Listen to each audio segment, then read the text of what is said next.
कभी कभी सोचती हूँ कि मेरे मायके में भी कभी कोई इस अभागन को याद भी करता है कि नहीं। अवश्य करते हैं, सभी करते हैं।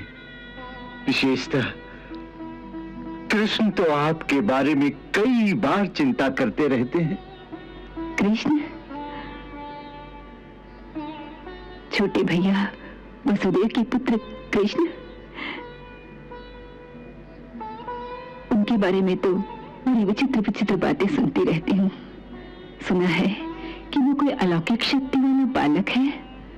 अलौकिक शक्ति वाला बालक?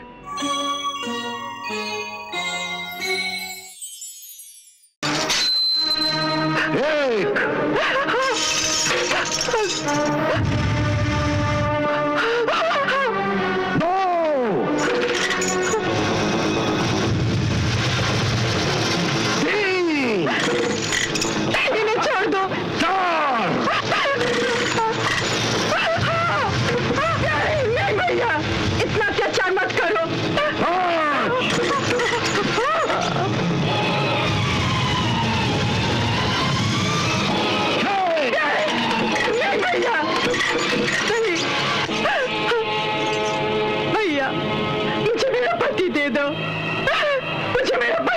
भैया ले लो, मेरा पुत्र ले लो, ले लो, मुझे मेरा पति दे दो भैया।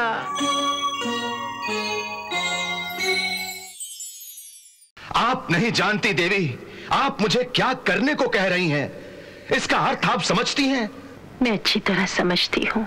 आप एक निर्दोष बालक को एक कसाई के हवाले करना चाहती हैं, जो उसकी हत्या करना चाहता है, उसका वध करना चाहता है। मैं जानती हूँ।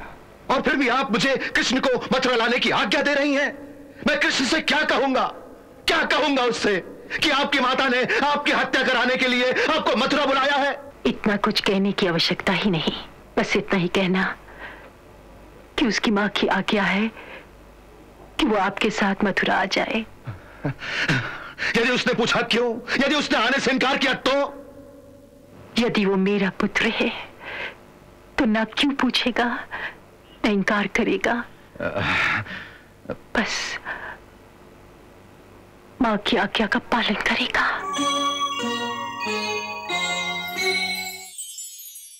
वसुदेव जी, भाभी तो राजनीति को नहीं समझती हैं, परंतु आप तो समझ सकते हैं।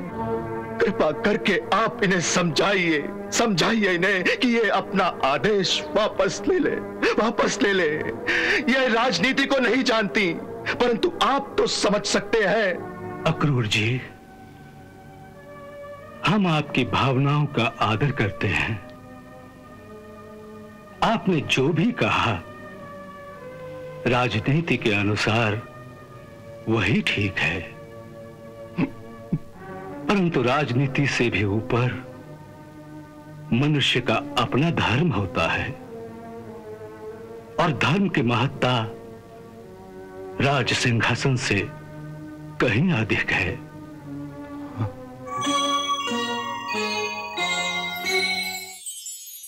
देवी देवकी ने कंस को वचन दिया है, और इस वचन का पालन करना इनका धर्म है, और पति होने के नाते इनके वचन पालन में सहायता करना मेरा धर्म है।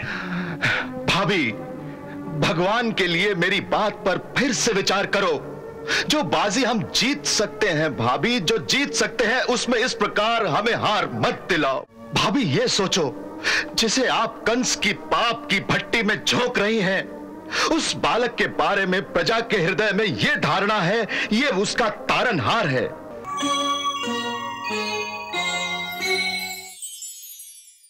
कृष्ण यदि भगवान है तो हमें उसके लिए डरने की कोई आवश्यकता नहीं। वो अपनी सुरक्षा स्वयं कर सकता है। और यदि वो सिर्फ मानव है, केवल मेरा पुत्र है, तो ऐसे धर्म संकट की घड़ी में जब मुझे अपने पति और पुत्र दोनों में से केवल एक को चुनना पड़ा, तो एक पतिव्रता के धर्म को मानते हुए पहले अपने पति के जीवन के लिए अपना पुत्र बलिदान देना स्वीकार किया। यही मेरा धर्म था और पुत्र होने के नाते यही उसका कर्तव्य है कि अपने पिता के जीवन के लिए अपना जीवन न्यौछावर कर दे।